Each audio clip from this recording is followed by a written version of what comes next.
3. The suffering of change.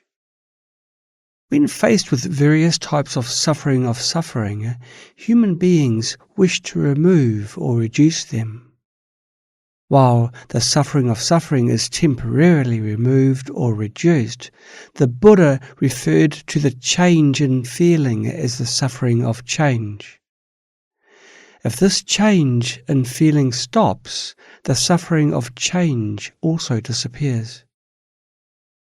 Due to ignorance, sentient beings regard the suffering of change as happiness. When we are sick, the physical suffering of illness arises continuously and may even intensify without relief. At the same time, there may be various psychological sufferings such as inattention, fear of death, worry about work, concern for family, and distress over financial matters. When the condition improves, the physical pain of illness is removed or reduced, and the various psychological sufferings are also removed or reduced.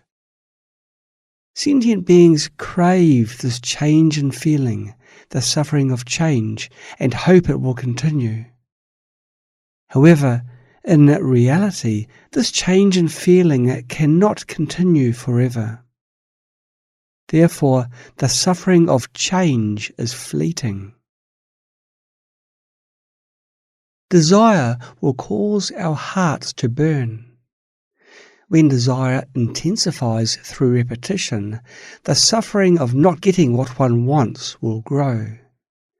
The yin and yang in the body will lose balance, leading to a suboptimal health status where both the body and mind are unwell. The suffering of not getting what one wants can give rise to the suffering of encountering what one dislikes. To temporarily remove or reduce these sufferings caused by greed, anger, and ignorance, driven by karma, we engage in many unwholesome actions such as killing, stealing, sexual misconduct, and lying.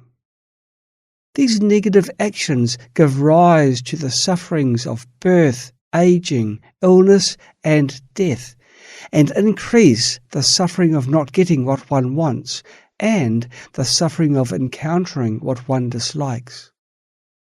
This creates a vicious cycle. From the above, we can see the relationship between the three types of suffering and afflictions. Let's explain with some examples. Example 1. When we feel tired, the suffering of suffering, lying in bed makes us feel comfortable, the suffering of change.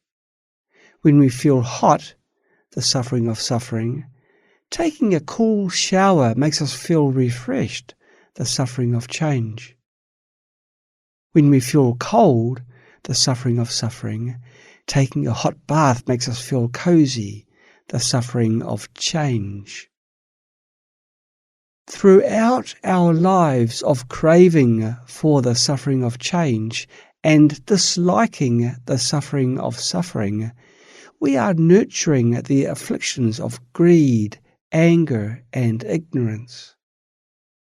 These afflictions, in turn, increase our all-pervasive suffering, suffering of suffering, and suffering of change.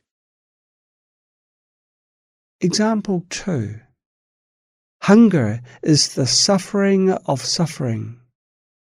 When we are extremely hungry, it is 100% hunger.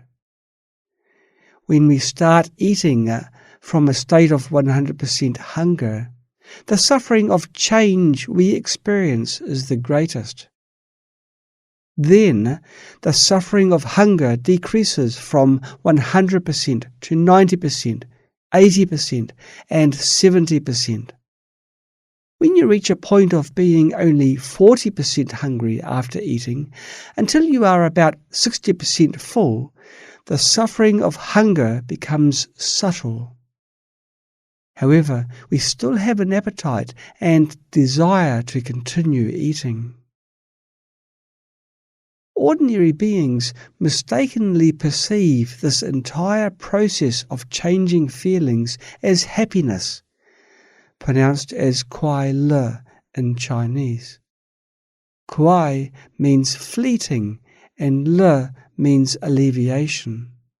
Hence, it is called kwai le, happiness.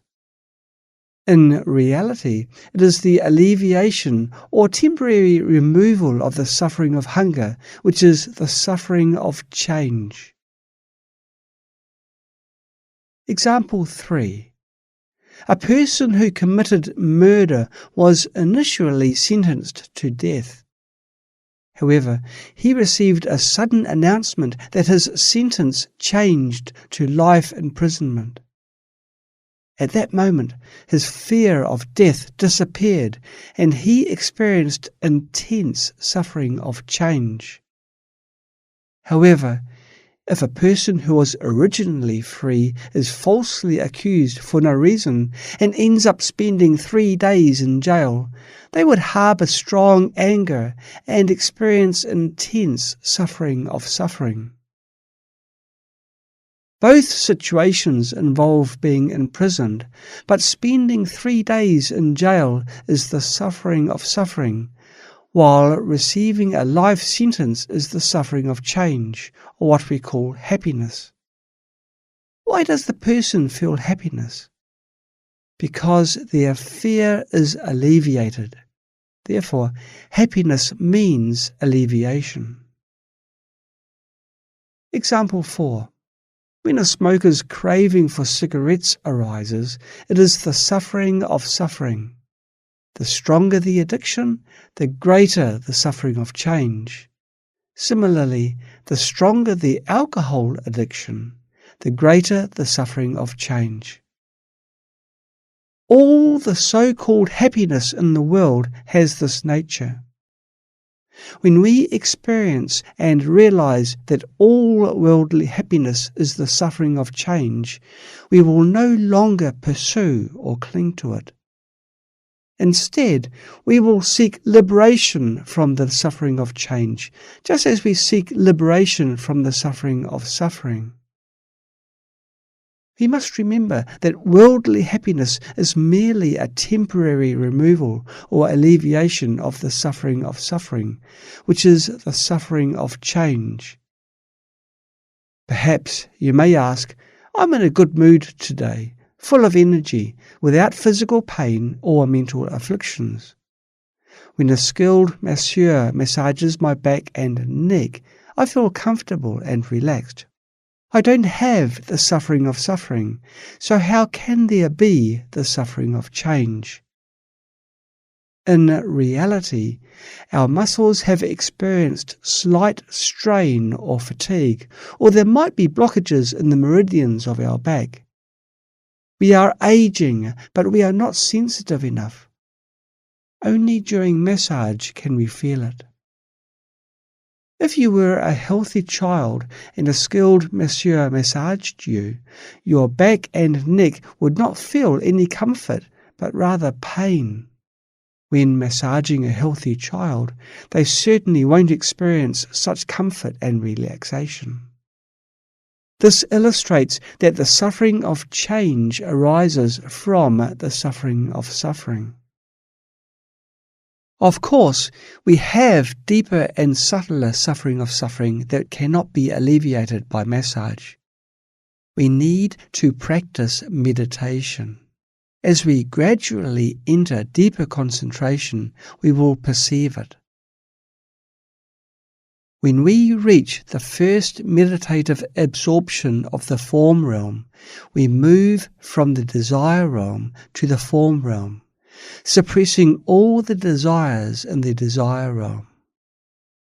We temporarily subdue the craving for food and take the bliss of meditation as nourishment. From then on, if we eat any food, we will only experience the suffering of suffering, just like how a person who is already full feels when they continue to eat. If you have already eaten enough, but someone asks you to keep eating, you will feel the suffering of suffering rather than any suffering of change. Moreover, we temporarily tame the lust in the desire realm. Lust doesn't arise in us. There is neither suffering of suffering nor suffering of change. In the form realm, the energy channels of our body and mind undergo a qualitative change. The subtle suffering of suffering previously hidden in our body and mind in the desire realm is alleviated, and we dwell in the suffering of change. The first meditative absorption is called the stage of joy born of seclusion. The second meditative absorption is called the stage of joy born of concentration. And the third meditative absorption is called the stage of bliss beyond joy. All of them have the suffering of change. Since there is the suffering of change, there must be subtle suffering of suffering in our body and mind. When there are changes in the energy channels, we will feel them. The fourth meditative absorption is called the stage of equanimity and purity. At that point, there is neither suffering of suffering nor suffering of change, only all-pervasive suffering. This is what we refer to as neither suffering nor happiness. In ancient times, Taoist practitioners practiced alchemy. Those who sought to become immortals would cultivate inner alchemy, which means practicing concentration. They could unblock their energy channels through meditation. They also practiced outer alchemy, which refers to the use of drugs. They would consume small amounts of these drugs and then practice meditative concentration. The drugs acted as catalysts, aiding their meditation practice. However, if someone who doesn't practice meditation consumes these drugs, it can shorten their lifespan, similar to how drug addicts may die prematurely. Let's explain the case of drug addicts. When they take drugs, their nervous system is numbed by the drugs, and their body and mind are relaxed. They may experience hallucinations and even a sense of euphoria. However, once the effects of the drugs fade away, their nervous system will generate intense suffering of suffering. Their energy channels become blocked and constricted again. Then they will experience extreme pain. They need more drugs to unblock their energy channels, relax their body and mind, and alleviate the suffering of suffering. No matter what we do, as we continue doing it, it can turn into a hobby, which increases all-pervasive suffering. For example, fishing, playing sports, racing, playing mahjong, and gambling. In the hobby stage, we can control it. But if we continue indulging in it, it is no longer a hobby. It becomes an addiction and turns into the suffering of suffering. At this point, we cannot control ourselves. As our habits grow, we become more and more addicted and create a lot of karma.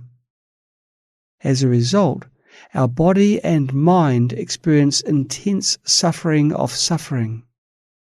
The suffering of aging, illness, not getting what we want, separation from what we love, encountering what we dislike, and the suffering arising from the 5 aggregates will all intensify.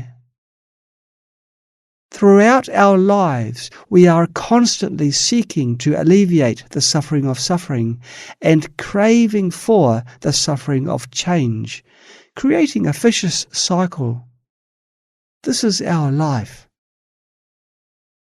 The three realms are like a prison.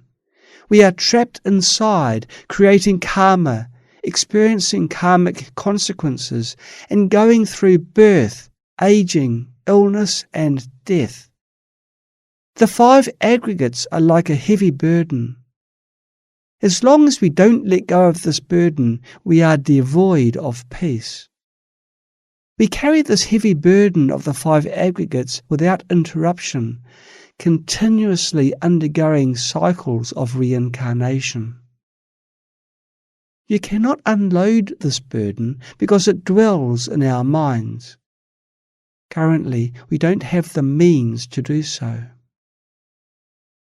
Due to the constant grasping of the five aggregates, we remain trapped in the suffering of change, and all-pervasive suffering without liberation. The situation is the same for all sentient beings in the three realms. Now, let's summarize the different pursuits of sentient beings on different levels. Most people's pursuit is on the first level, seeking liberation from the suffering and yearning for happiness. When experiencing the three types of suffering, the sentient beings in the desire realm who don't believe in the law of causality and reincarnation increase their attachment, aversion, and ignorance. When experiencing the suffering of suffering, their anger grows. When experiencing the suffering of change, their desire grows.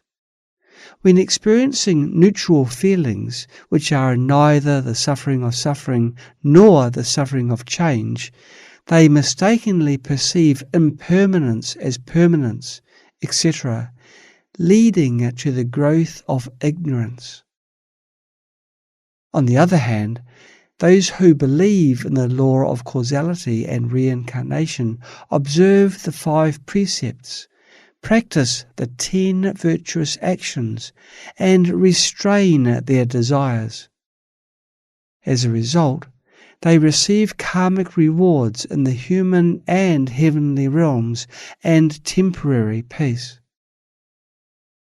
We should be aware that peace is not happiness.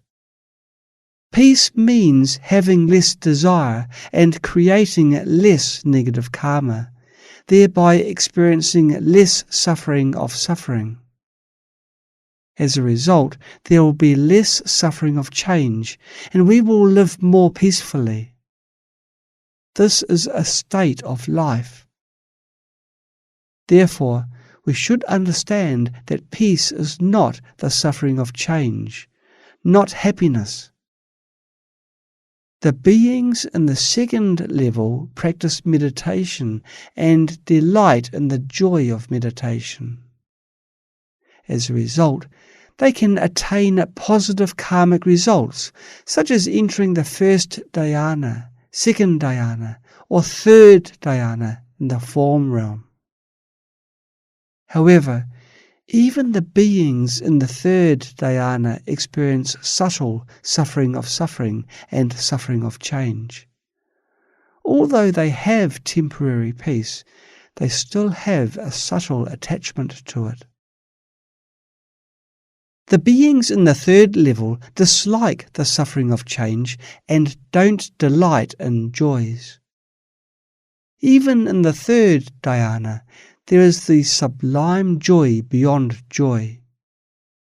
Through meditation, they can enter the fourth dhyana in the form realm and the 4 heavens in the formless realm. They dwell in meditative absorption with peaceful 6 senses, temporarily free from the suffering and suffering of change. However, they remain in ignorance. The beings in the fourth dhyana in the form realm and the four heavens in the formless realm are trapped in all-pervasive suffering without being aware of it. They mistakenly believe that they have attained liberation. This is the situation of some non-Buddhist practitioners. They cannot realize it. They constantly dwell in all-pervasive suffering without any freedom. Driven by their karma, they pass through countless kalpas in the blink of an eye. When their throwing karma is exhausted, they suddenly emerge from their meditative absorption, like waking up from a dream, and fall into lower realms such as the third dhyana or the desire realm. The beings in the fourth level aspire to transcend samsara and the three realms. Those aware of all-pervasive suffering aspire to attain liberation from the three types of suffering and develop a genuine renunciation. They seek to transcend the three realms and practice the Dharma to be liberated from samsara and attain true peace. The peace mentioned previously is temporary. Those who cultivate renunciation must deeply contemplate, observe, and experience the three types of suffering of beings throughout the three realms. This is very important. It is the foundation for all those who practice the path to liberation. If you haven't thoroughly comprehended the three types of suffering, you should repeatedly listen to all contaminated things are suffering. Even if you understand it, you should continue to listen and listen again. Gradually, your renunciation will arise. Our practice is to transcend the three realms and attain true peace. Anyone who truly believes in the cycle of reincarnation and understands the three types of suffering will engage in spiritual practice. What are you pursuing? The suffering of change, happiness, is not worth pursuing. If you could see your past lives, understand the cycle of the six realms, and comprehend the nature of the three types of suffering, would you not engage in spiritual practice? Would anyone not practice the Dharma? Some people who haven't encountered the Dharma live in great suffering. They also seek liberation, but choose to end their lives by suicide. How pitiful! Although their physical bodies end, their minds haven't ceased. It is the mind that creates karma, and it is also the mind that experiences suffering. After suicide, the mind experiences even more suffering. The aggregates of feeling, perception, mental formations, and consciousness don't cease, so they experience even greater suffering. Such individuals often fall into hell and continue to undergo cycles of birth and death. The death of worldly beings, whether ascending or descending, is the beginning of the next cycle of reincarnation. As practitioners, we should contemplate the nature of the suffering of suffering and the suffering of change, thus eradicating greed and anger. Moreover, we should meditate that all neutral feelings are momentary and impermanent in nature, thus eliminating ignorance. By contemplating in this way, when experiencing the suffering of change, and all-pervasive suffering, we should seek to eliminate afflictions such as greed, anger, ignorance, doubt, and arrogance. We have concluded the explanation of the 3 types of suffering. Later, we can study how to eliminate greed, anger, and ignorance. We will cover this topic in our next lesson. Since we have realized that the 3 types of suffering are not worth pursuing, we should aspire to be free from them. The cause of the 3 types of suffering is afflictions such as greed, anger, ignorance, doubt, and arrogance. Therefore, next, we will learn how the Buddha taught to eliminate the cause of suffering. Here, we conclude our study on the 3 types of suffering.